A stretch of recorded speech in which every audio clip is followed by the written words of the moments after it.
త్రాసం ఉపాగమత్. త్రాసం అంటే భయం. భయంతో వణికిపోయాడట కంసుడు. ఎందుకని? కృష్ణుడు, బలరాముడు మధురకి ధనుర్యాగం కోసం పిలిపించబడ్డారు.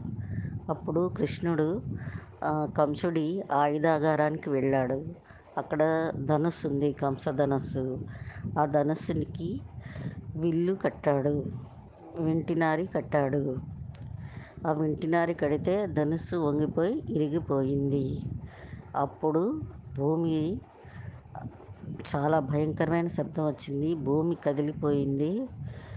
అక్కడ ఆయుధశాల ఏమో కదిలిపోయింది. ఆయుధశాల కప్పు పడిపోయింది. స్తంభాలు ఇరిగిపోయినాయి.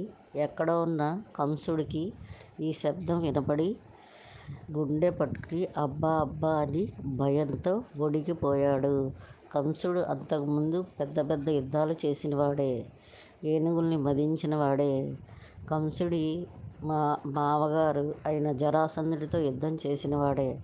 కానీ ఈ శబ్దానికి భయపడిపోయాడు.